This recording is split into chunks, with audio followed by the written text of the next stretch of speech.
What's up, guys? This is Astranox, showcase of Summer Break Charlotte with big damage, 350% crit damage. She is cap, boys, and she has over 4,200 attack. I'm running her on the Unity Guild War artifact, more damage, hit chance.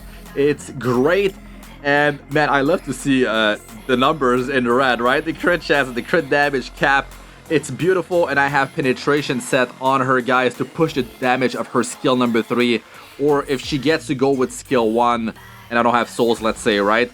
But man, the damage that she's able to output with these stats, it's beautiful, and she doesn't even need to get her turn to do something. You just guarantee her attack, and you're gonna be seeing this. It's gonna be crazy. So I'm using Elfeld Valentine, guys. Look at this combo. I don't have any non-attack skill. She activates my team with attack buff, crit damage on the enemy team. It's just such a massive damage increase, and I need to get some imprints for her when she shows up again.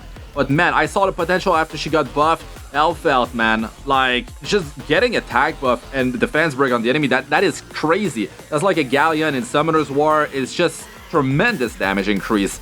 And you're going to be seeing the damage of Summer Break Charlotte, guys. I mean, she's just dropping bombs, man. She's just clapping the whole team. Look at this right here, man. Look at this. It's beautiful. It just keeps on happening, right? Like, 4 turn for your allies, you do that. And then the next 5th turn, you use skill 1. And it's going to call her into a dual attack. It's guaranteed. It is big damage. It is great. And then you can potentially defense break some of their heroes. I mean, assuming they're still alive, right? And then it's her turn. She gets to go, and then she has the skill number 3. She has attack buff. I mean, she's just gonna murder that hero if there's anyone still standing after all this. And another great thing about this hero is that, you know, when you guarantee the dual attack of her that attacks everyone, right? Well, the enemy cannot retaliate against that because it's not her turn, right? So the only hero that can really retaliate are heroes like Seaside Bellona, like if she builds max focus and she's gonna, you know, trigger her passive. But I mean, counter attack, counter set, Elbrus, like that's not gonna happen, which is really good for boosting her survivability. And then by that time, like the enemy is gonna be weakened, or you're gonna have taken some of their heroes out, and then she gets to go. And then it's a single target attack, so you can really single out who's a threat, who you want to stun, or something like that. Now, in this particular build, I don't have effectiveness for her, but I actually, from the crafting event, I actually got a penetration necklace that has like 100 attack less, but I'm getting like almost 20% effectiveness. So I'm gonna be putting that on her, but I didn't do the switch during the video because I didn't want to, you know, change her stats. But man, it's really cool to use this hero the way that I'm using her. It's not for everyone, but the good thing about this hero is that she can fit in a lot of other playstyles, and you can build her, you can use her in PvE content, you can use her in PvP content. A lot of players are using her on lifesteal penetration, which is a setup that I talked about. Like, if you build enough survivability on her, you support her, layers of protection, like she can definitely deal a lot of damage. Now, you could have her on counter and penetration, because when she counter attacks, it's not going to be this enhanced skill 1 that attacks everyone. It's going to be a single target attack, which is going to get enhanced by the penetration set. And also her S3 is a single target attack. But man, you can see Elfeld doing some work, man, with the amount of speed that I have on her. By the way, the stats of my heroes are going to be at the end of the video. So if you're wondering, oh, what the hell type of build do you have on your heroes? Well, let me give you a clue. It's a lot of speed. It's a ton of speed. And I got my boy sitting there for the speed imprint, so I can have a better chance to actually open against the enemy. You know, when you're a free-to-play player, you need to have speed imprint or more when you need to contest the enemy, especially if you're going to be opening with a hero that doesn't even have like 128, 129 base speed. Then you need speed imprint or imprints, because it's just going to be too hard, and maybe you get unlucky on turn 1 and you actually lose the turn even though you have more speed than the enemy. But I'm really enjoying this, you know, like with Angel of Light Angelica, with like heroes that are very dangerous and deadly that you need to take out, like Ram or Bellion. You need to have big single target damage, and that's what I'm doing, right? But I mean, I do have some cleave, you know, like I don't bring Ran in against every type of team, because non-attack skill, I need to attack their whole team. That could be problematic.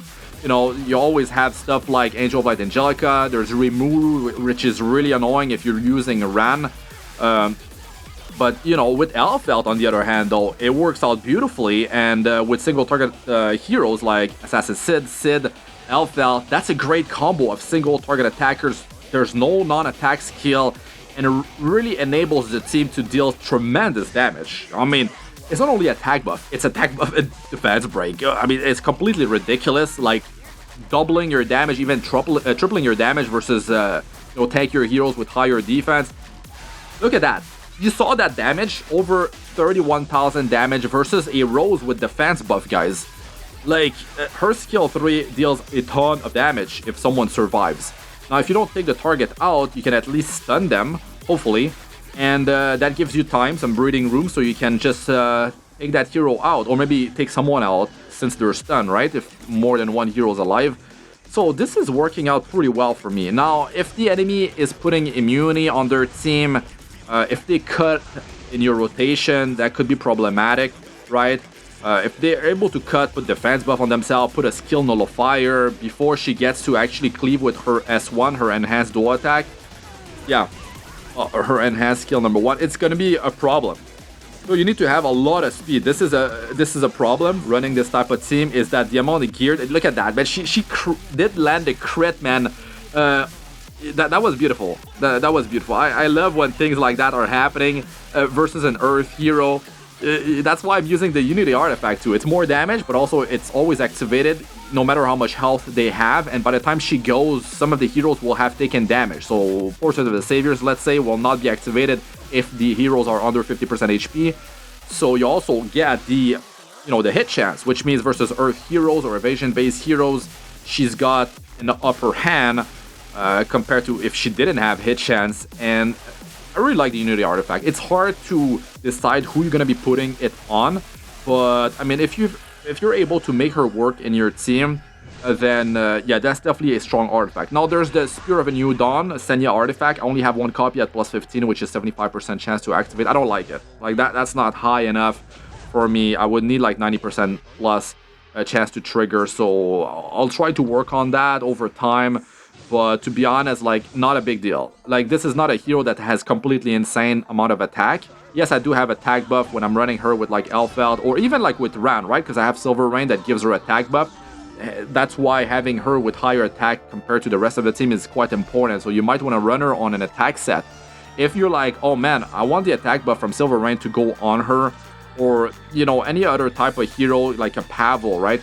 When you use his exclusive equipment, he will put attack buff on the highest attacker in your team beside himself. So you need to make it work so it goes on her, because you want her skill 1, her enhanced skill 1 that attacks all, to do big damage. And her S3, if she gets the chance to use it, you need to do like big damage, right? So yeah, you might want to have her on an attack set. Some players are building her on Destruction, which makes sense after the buff. I mean, 60% crit damage, that's pretty crazy.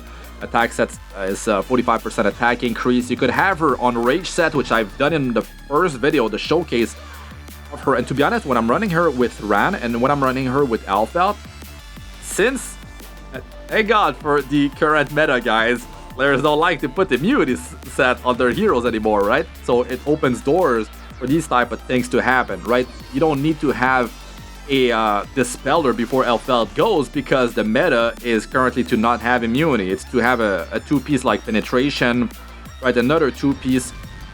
So it's helping. It's helping me, and I'm sure it's helping some of you out there as well.